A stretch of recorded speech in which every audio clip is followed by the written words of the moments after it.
Hi everyone, welcome to another edition of Pro Wrestling Defined. I'm Jonathan O'Dwyer, and today is a really special show. It's a special tribute show where we pay tribute to one of the absolute greatest performers in the history of the wrestling business, one of the biggest stars, and one of my personal all-time favorite wrestlers. It was a real honor today to talk to the man's son, to pay tribute to his legendary epic career. We talked about all of his highlight moments from his epic feud with Bret the Hitman Hart, their match King of the Ring 93, his epic feud with Tatanka, Big Boss Man, The Undertaker. We covered ECW, WCW, some of his more memorable moments there. And of course, the legendary Wrestlemania 11 main event against the legendary NFL Hall of Famer Lawrence Taylor. Shane has some really interesting stories around that, and it was I think you'll find all of this really interesting and getting an insight to the man behind the character. So it was a real honor to pay tribute to him today. So without further ado, today we pay tribute to the legendary one and only Beast from the East, Bam Bam Bigelow, with his son Shane Bigelow. Today we're going to pay tribute to the one and only Beast from the East, Bam Bam Bigelow, with his son, Shane Bigelow. How are you doing today, man? I'm doing well. How are you? Good, man. Good. Yeah, it's great to have you on the show today, man. So, first of all, tell us a bit about yourself and what was life like growing up in the Bigelow household when you were a kid? Oh, man, it was a good time. 32 years old. I still live in the Asbury Park, New Jersey area. Awesome. I'm a special education teacher in a high school. I coach football, wrestling, and track. Cool. Just a regular guy, who just happens to have a really awesome upbringing. I was raised by some of the biggest legends in the sport, and I definitely had an insider background, eye into some of the sights and sounds that people don't really get to see, and it was really cool, and I'm nothing but humbled by it, and I love when people come and talk to me about it because it's something that's truly great. Yeah, it really is. It's such a unique career because he just started off like straight away. I mean, like his very debut with Paul Heyman's Studio 54. I mean, you had a lot of big stars on that card, Ric Flair and all, but it was kind of mainly built around the debut of Bam Bam Bigelow. And like even in Memphis, there's a great video on YouTube of Larry Sharp introducing your dad and everything. So he was just curtain. Yeah, with the blanket over him and everything. Yeah, that was really cool. So he just had a rocket ship on him from day one. Talk about your first memories of being in around the business with your dad. So I was born in June '88. So, you're talking Memphis is what, 86, 87, his big break. I mean, he went into the WWF and did the whole Andre stint in 87, early 88. My actual first memories of the business are picking him up from the airport at Newark and JFK when he would fly back from Japan. Because he went in 88, he went to Japan for 3 years. He didn't come back to the WWF till 91, 92. So, my first memories of pro wrestling are like these crazy Japanese caricatures. And like he would come back with like these little tin toys of like Batman, and they'd have like all their superheroes and stuff. So like my first memory is like on Wednesday nights, me and my mom driving up in our white Ford Bronco, looking like O.J. Simpson, going to pick my dad up at like 2:00 in the morning, coming off a red eye, from Japan, because he'd do like 3-4 days there. I actually have something really cool. I have a calendar of his that is his whole 1987 like logbook, because they used to have to write like so, and it's super interesting because it's like it'll be like Tokyo for a week, and then it'll come back. It'll be like Memphis, drive down to Atlanta, come up to Virginia, and then it'd be like fly out to Taiwan. And it was just like it chronicled a year of a 25-year-old professional athlete. Like, and this was right when he was blowing up. So like my first memories are the tail end of that and him coming home from Japan and then going back into his second stint of the WWF, which was another world in and of itself, for sure. Yeah, definitely. Just on the Japan subject, he the big tag team with Vader at the time, and from what I understand, they clashed a little bit. But do you have any memories of Vader at the time? Now, like, especially with the Japanese stuff, it wasn't really shown here, so I didn't really get to see a lot of it until I got older and YouTube came about, and I was able to watch, the matches and see the interviews, and really the only like speakings I have of my father talking about Vader was really just in a professional light. Vader was a college graduate, NFL. I think he was in like one of the first or second Super Bowls, and he had an ego about himself, and rightfully so. They were huge, but when they were in Japan, I mean, they knew that together they were unstoppable. Because I remember I watched like some of the YouTube matches and watching them, just like hearing them. It's funny because everything's in Japanese and you hear both of them just screaming at the wrestlers in English, like completely cursing them out. And it's just so funny because like you get to see them kind of like let loose. And I enjoy watching those videos. And I have friends that still kind of go over there and they send me pictures of like, in this cafe, there's still like your father and Vader going at it. And I'm like, that's awesome. Like, that's cool. Yeah, that's awesome. God, what an imposing tag team as well. Jesus. Even from a working standpoint, I can't imagine what it would have been like being on the other side of things. So we'll move on to his second stint with WWF, since that's what your kind of clearest memories or earliest clearest memories would be. Came in, I think, in '92, and I think his first kind of really big runs were with Bret Hart. I mean, their matches were just epic, especially the one at King of the Ring '93. Bret has said in his documentary that Bam Bam was the greatest big man that he ever worked with, or in the history of the business. I think he even said. So talk about your memories of that and any interactions you had yourself with Bret back then, backstage or anything.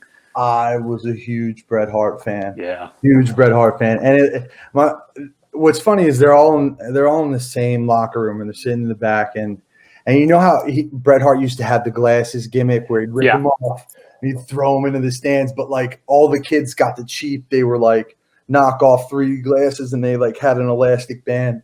And like I remember one of my first memories of him, and he came off and I had those glasses, and I'm not a small child. I mean, so like real tiny on me. He's like, yo, big man, like these will look a lot better on you. And he was such a nice guy. And he gave me like the pair that he had worn. And I remember just being like, Bret Hart was the best. And my dad just being a heel and kind of playing it off, but really like he loved Bret and he spoke so highly of him, and Owen as well, like the whole family. So like my first memories are getting those glasses and like distinctly remember like I gotta find somewhere I have pictures of me with his glasses and like the belt and him standing like there. Like my mom has all that stuff somewhere. That's awesome. Yeah. One of my favorite memories of your dad, like I was a big fan of him, even though like I would have been about 4 or 5 at the time. Even at that age, even though he was a heel, I was still a huge fan of him. But one time I remember being really pissed at him was in the feud with Tatanka, where he cuts off Tatanka's hair. I remember being, as a kid, just being absolutely furious. But I love, even going back, their matches were absolutely awesome. Like Royal Rumble '94, absolutely brilliant. Any memories of Tatanka at the time? Oh man. So I like distinctly remember that match where he scalped him, which by the way, I'm sorry, that would never happen in 2020. Like that's sensitive. Watching it now, I'm like, oh jeez. But that was cutting edge even back then. Pardon the pun. Yeah, but cutting edge, all right. and which is funny because like 2 or 3 years ago, I just bought this house that I'm in now, and I came across the scissors they were like these big orange handled scissors, and I'm like, I gotta like bury these somewhere, or like some the Native American hex, because these were the scissors that he was on, and he was standing over him cutting his hair and like had it, and I was like, oh man. But I loved that feud. That was my favorite. And then I think right after that was when he went, or might have been before that, when he went into like him and Boss Man. I think that was before. That was around Royal Rumble 93, I think. Yeah, that was really good as well. I was still real young for the Boss Man face, so I like still bought into like, I'm like, I don't like that guy. Like, Mom, I don't like Boss Man. And I have this like distinct memory of my father and Boss Man wrestling, and it must have been so hot wherever they were down south. And Boss Man is like on TV, and he's just throwing up all over, and I'm like, yes, wow. That is breaks off of the big Boss Man, like show him the business. But yeah, that's a fond memory after that. Oh, that's awesome, man. That's awesome. Yeah. And I remember meeting all those guys. Tatanka, I just remember just like the sheer size, you know, like looking up at these guys, like they were just like chiseled human beings and huge. And even in like the early 90s, like people didn't work out and lift and bodybuild the way these dudes do. And they were super athletes. So like, it was like such a spectacle to see, even like watching those guys warm up and like how they go about just like stretching and doing their stuff just to be able to like get in the zone to wrestle and to do that. You only see the 10-minute match, but you don't see the 6-8 hours they put in before that in the arena, which is definitely a lot. For sure, like, and the travel and everything. I mean, it's an unbelievable grind. I remember your dad doing an interview, and he was talking about the match with LT, and LT actually said to him afterwards, like, you were one of the greatest athletes I've ever seen in my life, because I can't understand how you guys do what you do. You know, that's funny. Because LT still lives in the general area, so he still goes out, you know, in the tri-state. And my sister was working at a restaurant, and she goes, that guy LT's here. And my sister's only like 18 years old at the time, and I'm like, oh yeah, like I'm gonna come in. And me and my roommate, my brother, end up running over, and I go walking up to him, and everybody's kind of like super scared, and I'm just like, I want to be real respectful. So I walk up to him, he turns around, and he's got this bent cigar and this glass of whiskey, and he gives me this look, and I say, oh, my father, Scott Bigelow, you know, spoke real highly of you. I remember meeting you as a child. He said, oh yeah. And then he turns around and he stops and he comes back and he's like, Bammer? He's like, yeah.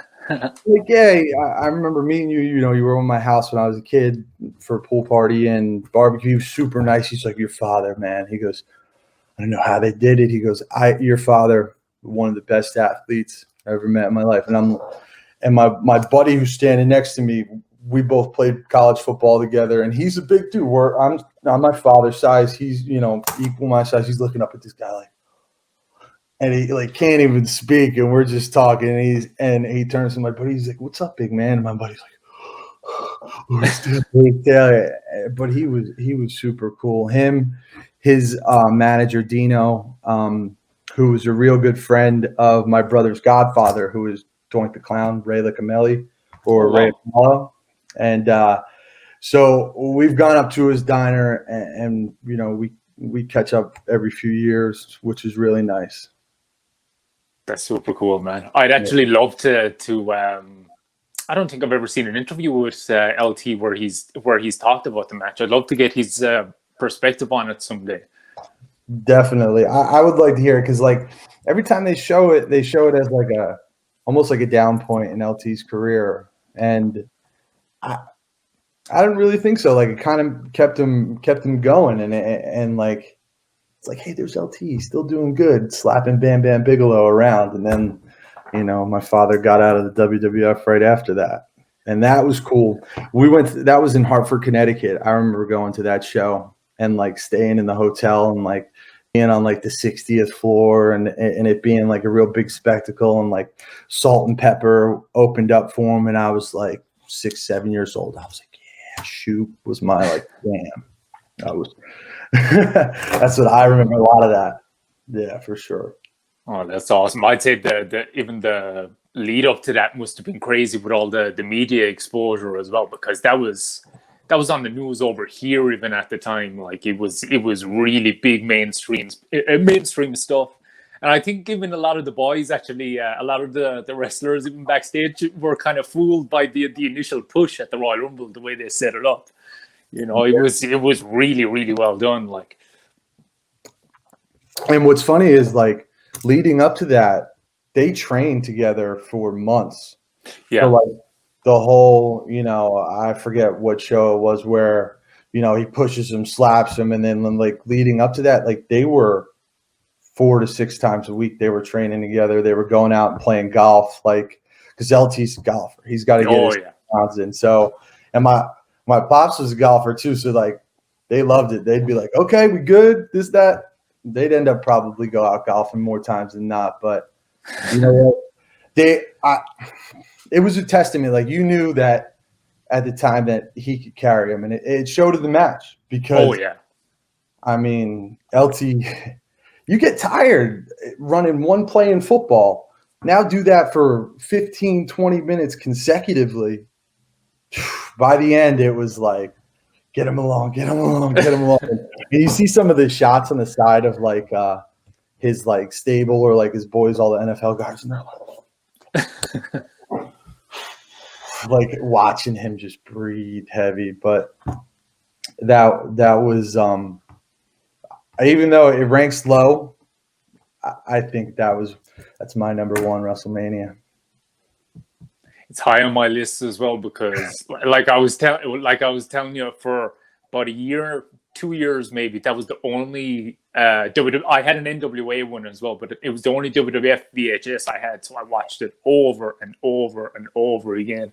And like that match, it doesn't get the credit it deserves today. It's what I love about it is it, just like we were kind of saying, is it's one of those matches that really kind of is a testament to what pro wrestlers do, because like you were saying, he's toast afterwards. I mean, he was supposed to go up and celebrate with salt and pepper afterwards, and he can barely stand. Like, he's huffing and puffing like anything. And it really, really goes to show, and it shows your dad's talent as well, the way he pulled it off. I don't think anybody could have pulled it off, carried him the way your dad did, and make it credible at the same time for, given your dad's size and mystique and everything, and to still kind of make it credible that LT actually, held his own against him. I mean, from a psychology standpoint, even, it's amazing what he did. Yeah. Well, I mean, LT is the greatest NFL athlete to really ever play, but I'm interested to like that. Is that the first kind of match where they segued a professional athlete as a co-headliner? And, like, because eventually went on to like the NWO where Rodman came in and like, I'm interested to almost see, is like that the first time they really tried to push like, a big superstar athlete and just send him in the ring? Because eventually they did it with Shaq, they did it with Rodman, they did it with a bunch of similar types of athletes that are faces where they could see, and they thrust him right in there. I mean, I think Rodman's in the Hall of Fame, right, for the WWE. I'm not sure if Rodman is. Tyson is anyway. I know Tyson is. I'm not sure about Rodman. It's kind of. I mean, your dad is definitely Hall of Fame bound at some stage. I don't know what the hell is taking him so long, but it'll definitely come eventually. But I think Muhammad Ali. I think your dad in LT was probably the biggest at that level. I think before that, the only one that comes to mind anyway is Muhammad Ali. He did a thing with. Was it Gorilla Monsoon? And I think he did one either with Antonio Inoki or Sammartino in like the 80s or 70s or something like that. But on a big level, your dad in LT was definitely the first. But it was always like treated like what's the one match where Hogan did in Rocky, where it was like an exhibition, where it was never really like they actually pushed LT like, all right, dude, you're a pro wrestler now. Like, you're not a defensive outside linebacker for the New York Giants. Like, we're going to show you the ropes and we're going to send you out there. Like, I can only imagine what he was like before that match. And then the pressure. And the party after, I'm sure my mom yelled at my father for days. It's funny as well because I was watching an interview with your dad. Actually, there's an interview with your dad from like 98, I think it was, when he was in ECW. It was an RF video shoot interview. Is that you with him? Probably. Yeah. Because one of you is there with him anyway. So yeah, that was cool to see. But he was saying that not long before the match, I think he just did this to crack LT up. But he said that a while before the match, he said to LT, there's millions of people watching this. There's millions of dollars on the line. If you screw up out there, if you make things look bad, I'm taking you out and I'm pinning you in the middle, and there's nothing you can do about it. And he said LT just lit up like. Yeah. Oh, I can imagine them two just jabbing at each other the whole time. Yeah. If you could be a fly on the wall in those sessions, the training sessions, I'm sure it was hilarious. I'm sure it was absolutely just, that's how they broke the levity. Like it was such a tense moment. Like, oh yeah. I mean, LT's been out in the Super Bowl, but he just has to react. That's muscle memory at the time. Going out, putting on a 15, 20-minute match. You got to remember, you got to hit your cues. You can't let up. Like, it's a lot of nerves. I couldn't do it. That's why I'm sitting here. Me too. Me too. I laugh too much. I would, because I saw through it. A lot of the memories that I really do have are like watching guys backstage at ECW and being like the nicest guy, or like being just really cool, like Chris Candido, and then going out and being like a complete smug, like, and you just it was a disconnect. So like, I didn't see it the same way. I don't know if I could take it the same way. I'd have to be like straight face with it because I'd laugh too much. You'd never know, though. I mean, it came so naturally to your dad. It might be in the blood, and you're a big guy. Would you ever consider maybe giving it a shot? I think we're past that. One thing he emphasized to my brother, my sister, and I was to go to college first.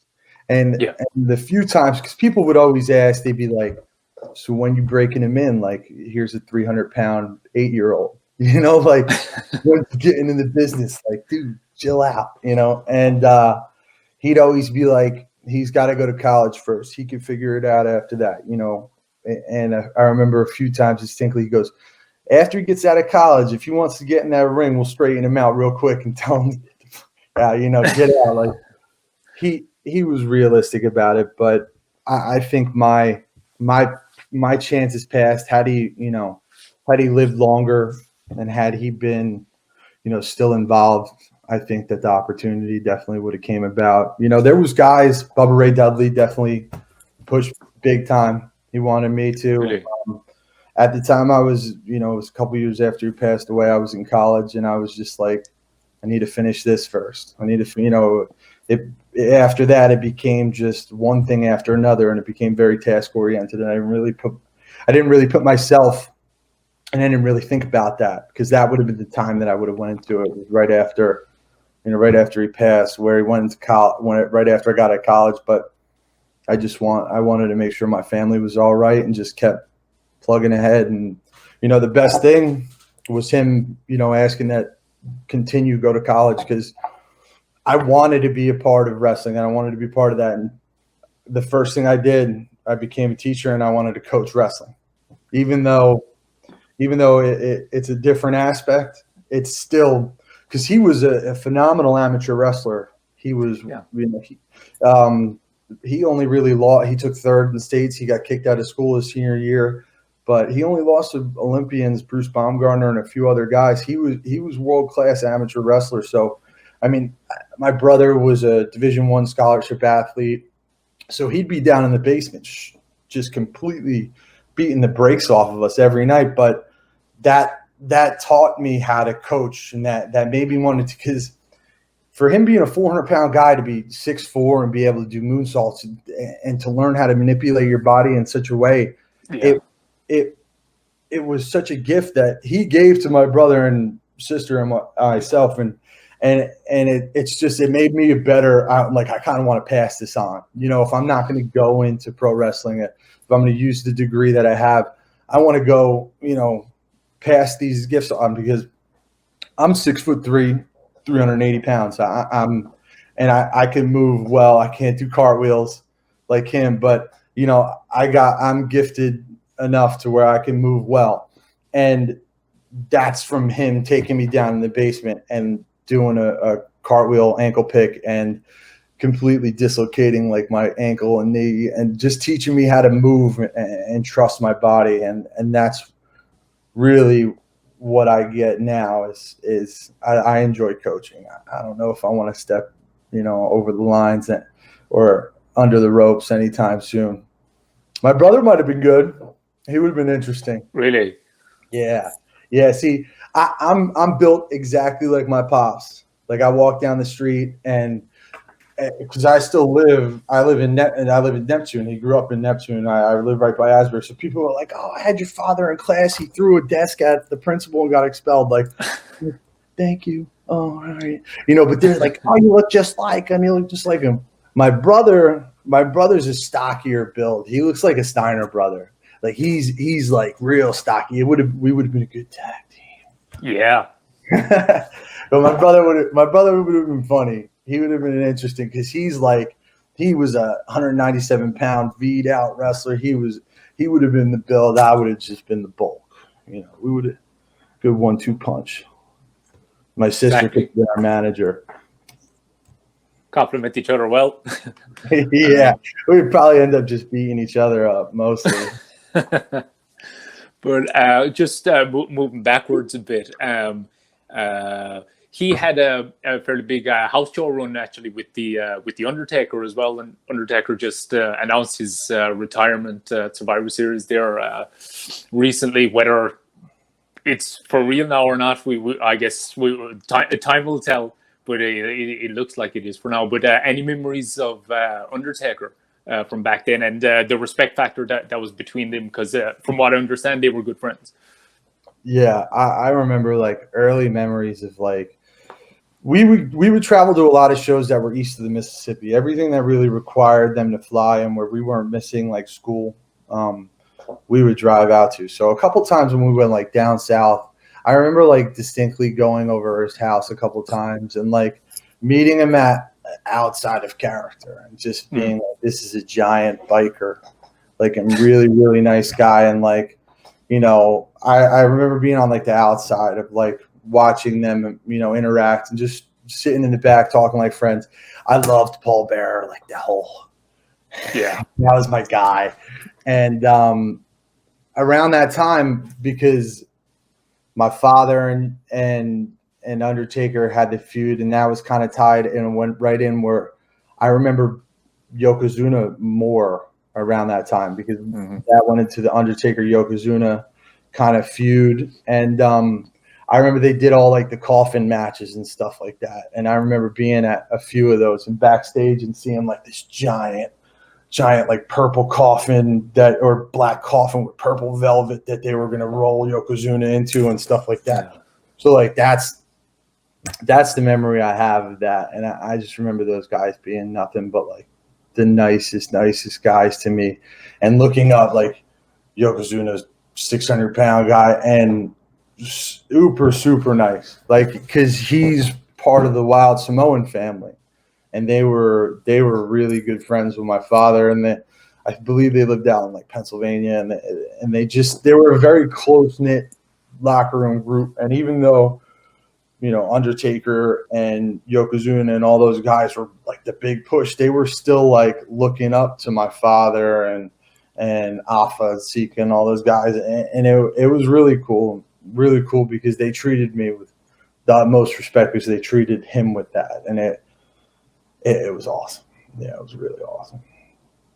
It must have just been so cool, just generally speaking, just to be in the locker room back during that era, because I mean that's one of the absolute golden eras of wrestling altogether. I mean that roster was just immense back then.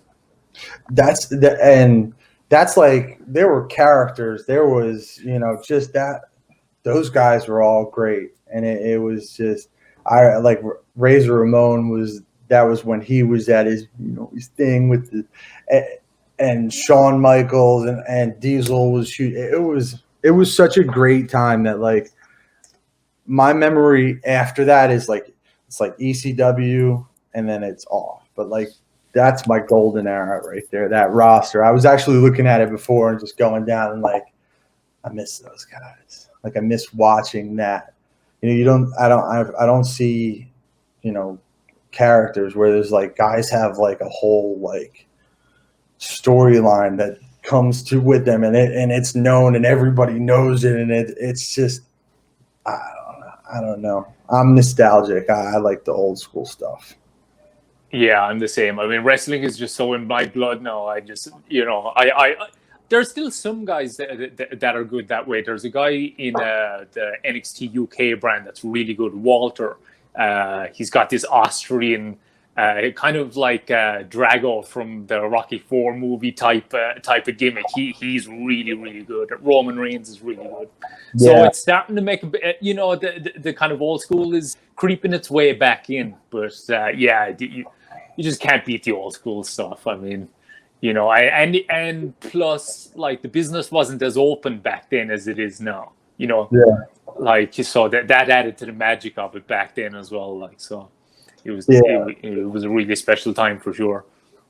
And like a lot of the characters back then, like you say that it's so open now. A lot of the characters back then, like those guys were like really badass dudes before that, and like they had it rough. Like, you said that it seemingly seemed like my father's career took off right from the beginning, but like he was living in an airplane hangar setting up the ring for the year and a half while he was training just to pay for his training before that. So, like I see some of these guys now and they're like, I went to a middle-class school. My parents paid for me to go to a gym and, like they're pushing for it. And I give them credit. They're doing great. But it's like, I don't think my father was 15 years old. Like, I'm going to be a pro wrestler. He's like, I'm going to go get a job moving these rings because I need something to eat. Yeah. And then we go toss people around. Like it's not something that I don't think he would have chosen. And I think it's something now that where people are like, I'm really influenced by these old school guys. I'm going to come about. And now I want to become a wrestler. Like there's people like seeking it out as opposed to like guys who were just like, it was either I go to jail or I go become a wrestler. That's pretty much what it came down to with my father. Yeah. Actually, just kind of on the note you brought up there a minute ago, actually on the guys today, there's two guys, Bronson Reed and Baron Corbin, that have been paying tribute to your dad. Corbin said Bam Bam was his favorite growing up and one of his inspirations for getting into the business, and Bronson Reed the same. And he did the Bam Bam attire there recently at the NXT Takeover. That must be an awesome feeling to see that.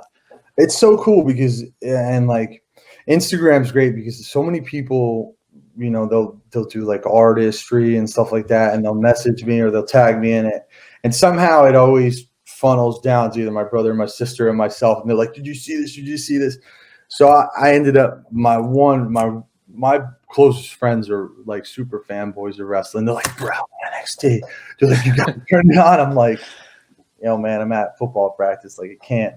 So I saw the Bronson Reed thing, and this was like one of the few times I really like fanboyed out. I messaged him. I was like, "Yo, man, that's super cool. Like, I appreciate that." And he was like, "Oh man, I love it. Like your father is great. This, that, and the other." And he sent me like all these messages, and he's nothing but a great dude. And like I would actually like sought out and watched a few of his matches. My buddy's like, "Yeah, man, it's good stuff." And I'm like, "Yeah, he is good." All right, man, and I really enjoy it, and I see a lot of similarities, and I wish him nothing but the best, because he's got a great gimmick. I like that he, because I would have never got the tattoos. He did he got it shaved in the side of his head. It looked real cool. I'm like, I might have to go to my barber and get that done one of these days. Yeah, that was awesome. I remember Baron Corbin as well in an interview before when he was on about like the influence your dad had in him. I don't know if he meant this part sarcastically or not, because it was an article, so it was written, and so I couldn't tell if he was being sarcastic. But he said after he shaved his head, he wanted to get the head tattoo, the flame tattoo, in tribute to your dad. And he's still planning on getting it done one day. He just has to convince Vince to leave him get it done or something like that. So let's hope that happens someday. That would be so freaking cool. Oh man, good luck. Good luck. My father made head tattoos cool before hipsters, so definitely. I think we got to get some royalties from that and that. But if he wants to do it, go ahead. I'm keeping the hair till it falls out. That's for sure. No, I wish I could say the same thing. Mine has been going with a long time, so hang on to it as long as you can, brother. But is there actually any specific backstory to the head tattoo? Was there a specific reason why he got that done, or was that just kind of to add to his whole aura when he was getting into the business? So, the guy that tattooed him, I called him a few weeks ago to come over. He's a local plumber. He used to be a tattoo artist, and he's like, your father came in one day, wanted these shooting stars on the side of his head. He had this mohawk, right? And he outlines it. I think that he went to prison for a little while, and then he was a bounty hunter and went to Mexican prison for a while. Mm-hmm. A couple stints of that, but when he got back, he had a mohawk for hair, and he had this it looked like shooting stars and flames off the side of his head, and that was like the early gimmick. And the guy's name's Fran Bernardo, and he comes in and he tells me, he goes, your father comes in one day, he goes, I gotta cover this stuff up, and he goes, whatever, all right, sit down in the chair, and he just starts doing the flames, and it continues to go. So they shave it and they give him a hairline, and they do the whole thing. And the guy Fran he tattooed his initials on the top of his head. In the back of his head, there's like a flame character. It looks like a girl. Like Hart, they were absolutely hammered the whole time. Like this was Asbury Park in like 1980, the early 80s, where it was like bikers and it was an absolute free for all. So he's like, the tattoo artist says to my father, he goes, well, you better get drunk, and just hands him a bottle and just starts swigging and sits him down in the chair and just starts going in on his head. But there was really no career premise for it. He was just like, I'm going to tattoo flames on my head. There wasn't, he used to have Atomic Splash tattooed on the bottom of his feet because one of his first gimmicks was Crusher Yorkov. Oh yeah. He'd be barefoot and he'd jump off the top rope, and the bottom of his feet would say Atomic Splash. But they tattoos on your feet, they end up fading out, or they come out. And he didn't like the gimmick because every time he'd go on stage or he'd go in the ring, they'd yell jerk off. Jerk off. So, he thought that the promoters or whoever was giving him that name was really giving him the business. So there was that gimmick was pushed aside early, but that might have been the only tattoo driven for his job, the Atomic Splash. Yeah. The only thing, the head tattoo was just strictly, he might have messing around. Yeah, he had that before he was in wrestling. He had these shooting stars on the side of his head that was going across. And if you look one side, left side or right, it's just a patch of just green flames over top of it. Cause it looked like if you put a couple ponies going over top of it, it was Rainbow Bright going on the side of his head. He had some funny tattoos. He had this really tiny sun on his arm that all of his friends used to make fun of him. They're like, dude, you're the baddest dude we know, but what's up with that sun? And he's like, I don't know, man, I was drunk or something. That's awesome. Yeah. But towards the end of his WWF career, I know things got a bit contentious with him and the Clique. Was that something that was kind of apparent to ye at home? When he would come home, would he talk about any of that, some of the issues that were happening, or what do you remember kind of about his exit from WWF? Excuse me. It wasn't really spoken. I'm sure my mom and dad behind closed doors talked about it extensively. It was known, everybody knew it, that I mean, it's a locker room. There's egos. There's going to be differences of opinions, and I think, and I know this now, being older. I think his views upon it looked at it more of it's a paycheck, and if it's going to cause me more trouble than it's going to cause me, joy. He was making great money in Japan. Like I remember, like one of the first like memories of in like a high chair and him coming back from Japan in like 92, 93, and then just dumping like $15,000-$20,000 worth of kit. Wow. Just like this was before you used to have to check everything in customs, and even if they did, they used to hide them in these fanny packs because they used to carry these little fruity fanny packs that they would always be hiding, but they'd have like 15, 20 grand in their waist belt because they go to Japan or they go to Malaysia and they do these like 2-3 week trips and they'd make $25,000 cash, easy money. Come home, get it through customs. Like it was more lucrative to go to Japan at the time in the early 90s, especially with, the whole Vader, Crusher, Bam Bam Bigelow gimmick. Yeah. So I don't think he took the WWF stuff or WWE stuff too personal at the time. Obviously, it's going to annoy you in like anybody at your job would drive you insane. But he knew he had contingents. He knew he left. He left one right to Japan, then he came back ECW, then he went to WCW. So, like it was always about just making money and putting food on the table and really just ensuring that the bills were paid. Win, lose, or draw, he didn't care. I think in one of the interviews he said he goes, I got paid a lot of money to lose matches and I didn't care at all. Yeah. Absolutely didn't care at all. You want me to put over LT? Fine. He went and did an MMA fight against Kimo Leopold in Japan one time. He was the only person that got paid. He got like 40 grand cash right before the fight. The promoter paid nobody else. Everybody was all in the back screaming and yelling, and they put him out against this professional fighter. This guy is just like, I'm going to rip your face off. And my father's just like, you know what? I'm going to tie up with him and let him punch me in the face. I'm going to take my 50 grand and go home or whatever. So the WWF stuff, like, knew the clique hung out together, and it didn't affect us at home the way it did other people, I guess, because it definitely took over guys' lives and it really, really hindered them, later on. Guys like, Candido, who was another Jersey Shore guy, lived right down the street. I remember driving to ECW matches with him, and he was one that, was greatly affected by them. But yeah, I don't believe my father. I think he just kind of was, whatever, man. You guys can go do whatever. He knew what he was worth in his mind. Didn't really matter to anybody else.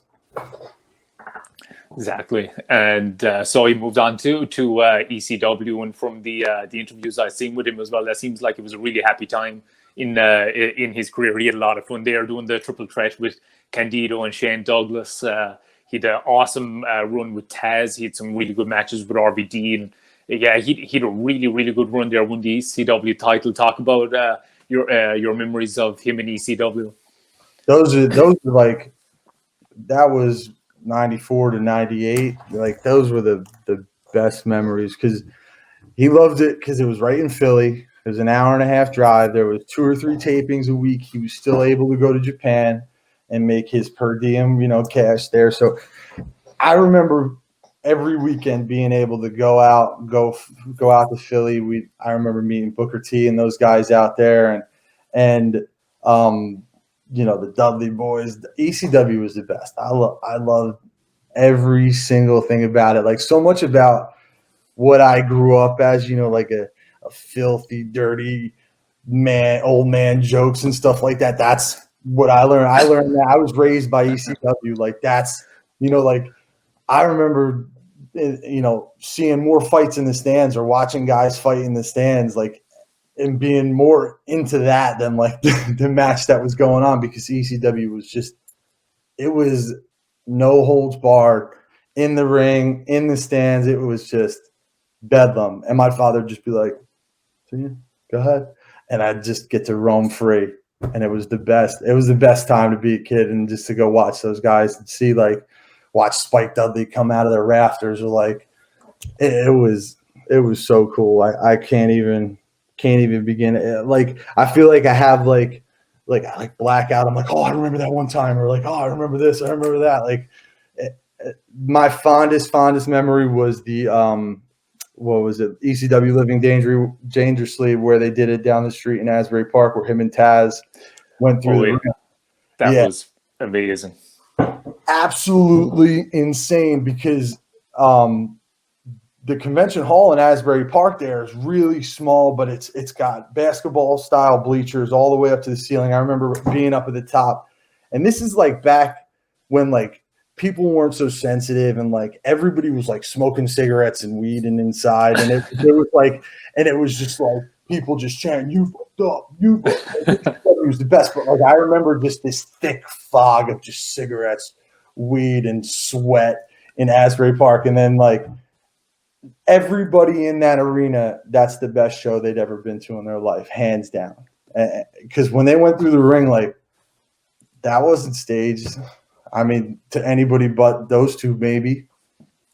And then and then they go and do it the next week through the gangplank, him and Taz. I love that rivalry. The triple threat. I want to get that tattooed on me. I want to get that triple threat logo. That was pretty cool. Yeah, that was awesome. Yeah, I got to get. See, I had all the shirts and stuff like that, and I don't got any of that stuff anymore. If I had known, I would have valued it more. I got one hat that I got from Hulk Hogan, an NWO hat. Oh, cool. I wear it to the gym, and people stop me. They're like, "Dude, that Wolfpack for life." Yeah, awesome. Yeah, man. Little do you know, I got this from the actual Wolfpack. Yeah, that's really cool. That's awesome.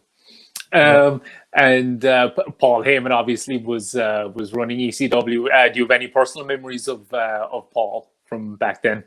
Not particularly. I just remember my father speaking real highly of him. Paulie, and all the interviews. He was a Paul Heyman guy. Yeah. That's. But no, I've met him. I remember meeting him. Saying hello. Yeah. He looked like Silent Bob, wearing his hat and his jacket, and Jay and Silent Bob. He looked like that guy, just real quiet, and he'd say hello to you and keep it moving. But I don't remember Paulie that much. So he moves on to WCW. He comes in a hot angle with Goldberg, and they have some good matches at the time as well. Talk about any memories that stick out from his time in WCW. Oh man, so many memories. That's 10, 11 years old. I was the Nitro Girls. I remember that. Goldberg. I remember him being just the most broad-shouldered, massive man. I forget where we were. We were definitely down south, but we were in one of these arenas, and they had a gym in the basement for the NBA team or NHL team that had played there. And I remember the first time I met him, he was incline benching in the basement. And I didn't know at the time, but now I realize it was definitely 415 pounds, 4 plates on each side. Wow. And I just remember him sitting up and looking at me, and we were eye level. I was 8, 10 years old. And you always see Goldberg. He's always got his gimmick voice. And the first thing he says to me, he goes, "Y'all taking care of y'all daddy?" And I was like, wait, you have a really heavy Southern accent. And he's from Atlanta, Georgia. He played for the Bulldogs. He's a Southern boy. So he's like, "Y'all taking care of your daddy." But the Goldberg voice was off, and he was super, super cool. He came out with a book. I remember getting it for Christmas, and I opened it up. I'm like, "Dad, I don't read." It's ironic because I'm an English teacher now, but and he's like, "Just look on the inside cover," and it was personally inscribed to Shane. I hope you're taking care of your father, blah blah blah, all, and signed Bill Goldberg. It was really cool. So Goldberg's definitely one of my top 10 guys. That I have a personal memory being a really, really cool guy.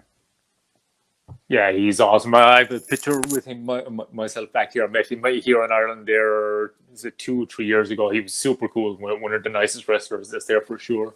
One match that really sticks out from to me from your dad's WCW run, I think it's a bit of an underrated gem, is it was a triple threat match, Uncensored 99. It's him, Raven, and the Sandman.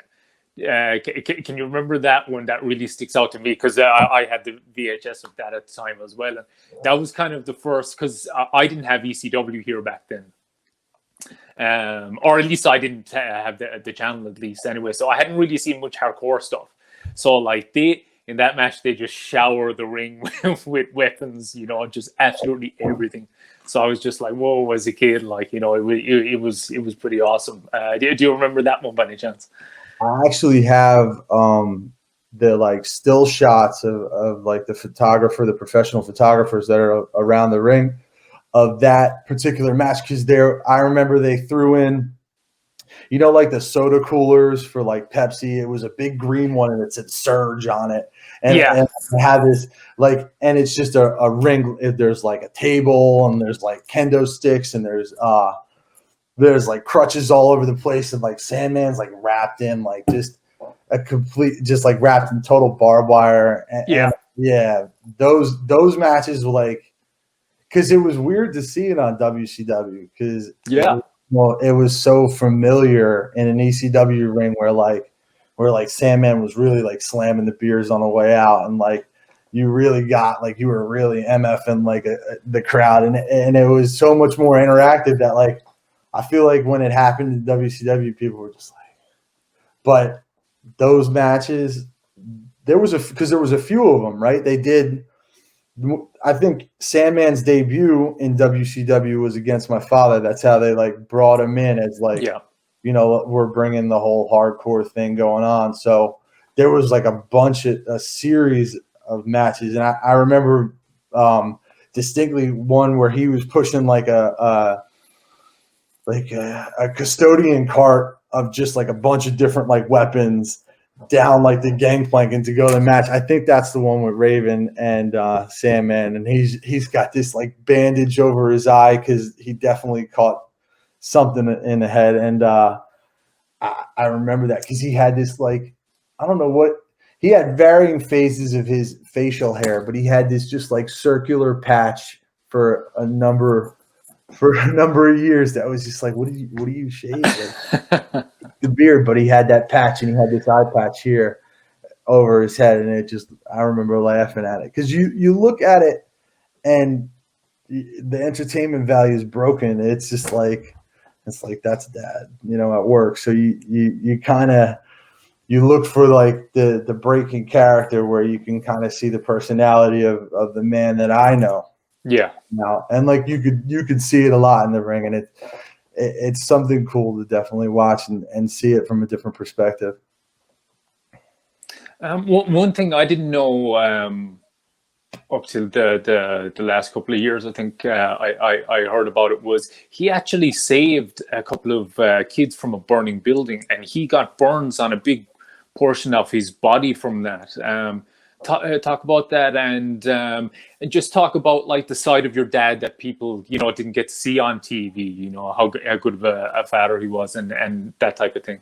Yeah. So the Flame character definitely followed him around in his real life because he blew himself up a couple times. So it wasn't a building; it was like a brush fire from a grill, and a couple kids. It wasn't. I don't even really remember. It was my father's friend's children. They got caught kind of behind it in an area where they weren't going to get out by themselves. And him just ran right through it. He ended up burning his arms up really good. And I remember the rehab process because he got burned. He immediately jumped in the pool, which saved him and then subsequently hurt him because all the chemicals in the pool like put his system into shock. So he burned most of his arms off. I remember him coming out of the pool. His hand like just came off. But that was a long recovery process, and it was really painful for him because he had to get skin grafts. He had to make sure that he kept his dressings really clean. Another time he burned himself. He bought a firework from this guy off the street and lit it off in the backyard, and it blew up on the ground. And it was like an industrial, like New Year's Eve, like 10-inch firework that you're supposed to like dig a hole. And he was outside. He might have had a few too many, and he lights it. And I remember we're sitting at the table I'm sitting at right now, but there was a window across. We're watching it. We're like, oh, Dad's lighting the firework off, and we're like eating. And all of a sudden, you don't see it go up, but you see like this puff of smoke, and then you see just like firework pink like explode in the backyard. And we had a pretty big backyard, but like it was a huge like 300-foot circle of just firework explosion. Then you see 100 miles an hour running, stripping clothes off, and like he's just completely like literally his head was on fire. And then again he jumps in the pool, and like he burned himself a few times. And I remember my mom just yelling at him like, "You happy? You happy?" I'm over here dying, and you're not even gonna take me. She's like, "No, I should let you suffer." And that was a funny time he burned himself, but he actually had to go through a lot of rehab again with that. But yeah, man, we had a lot of issues with fire in and around the Bigelow household, I guess. You know, that's what's his famous saying: if you play with fire, you're gonna get burned. Yeah, it's weirdly ironic. Talk about some other memories of your dad. Like, how would you sum him up? As we've only a couple of minutes left, but just the man that people didn't get to see on TV. He was a great man, like so much so if he wasn't a celebrity or in the light of, you know, on TV, locally people love him. They have stories of him, my grandfather, my uncles. My father is a local legend, and he's just, everybody has nothing but he was the nicest man. He was so gentle giant, this, that, and the other thing. And they like can't believe that this guy fully tattooed on his head could be such just an approachable, you know, because we'd go to the mall back when malls were cool and they were a thing. You go to the mall and there'd be kids climbing all over him like it was a jungle gym. My father would just randomly show up to my elementary school during recess time. This was back when people didn't worry so much, and you could, but like one of my friends goes, "Yo, your father gave us the best childhood ever." He goes, "We had Bam Bam Bigelow in his prime showing up every day to pick you up from school, and 9 times out of the 10, he probably forgot to pick you up because he was so busy just signing autographs." I'd be like standing in the back, like, what am I, chopped liver now? But I knew it was like, as a kid, I was like, that's my dad. You know, that was cool. And I remember one time my teacher, one of the kids in class, the like prototypical, "My dad will beat up your dad." And before I could even like come back, teacher goes, no, your father's an accountant. Sit down before his father comes in and power bumps your dad. Like it was great. But when he wasn't wrestling, he didn't want to live the wrestling life. Yeah, he sat. He was constantly, "Can you sign our autographs?" He never complained. Always would take a moment and talk to people. And people around here eventually gave him his space because you can only see the same person so many times. But he wanted to go fishing. He wanted to go hunting. When he wasn't in the ring, we were on a boat or in the woods. He was pulling us out of class. We were going fishing overnight. That's the type of father he was. He made up, even though he was on the road 260, 280, maybe even 300 days of the year. Those 60, 80, 100 days a year that he got, he was at all of our baseball games, all of our wrestling matches. He coached my brother's wrestling team. You know, he made it to everything he possibly could, and we still made it to every hunting season. We still made it to every fishing, you know, so he was such a great man. I don't even know how I could sum up in the 58 minutes we've been talking about just how great of a guy he was. And everybody that met him felt the same. And there's a couple people that might think otherwise, but he was he was. We all have those. Yeah, a lot of people. I take a lot of, I'm very similar to him. We have the same type of personality, and people always come up to me, and I'm a bum. I have nobody. No, I'm just kidding. But people come up to me, they want to tell me their stories and about the interactions and stuff that they have to say, and how my father impacted their life. And I'm always just, I love to hear it, because it keeps his legacy alive, and even though I'm a piece of him, everybody is keeping a piece of him alive, and it's really humbling. It's a cool thing. Like, I love my last name, and I love walking around, being like, I'm Bam Bam Bigelow's kid. Yeah. I think that's the perfect note to leave this on. I mean, his legacy is etched in stone, and he was just absolutely one of the greatest. And it's been an honor to pay tribute to him with you today. Like I said, I was a huge fan of his as a kid, and he's just one of the absolute greatest of all time. And it's nice to hear the personal side of things as well, the man we didn't see on TV. So thanks so much for coming on, Shane, and hopefully we'll do something again someday. Oh yeah, man! I'll start remembering some more stories, and I got a bunch of stuff I could definitely share with you that, for sure, I would love to come back on. Thank you for having me.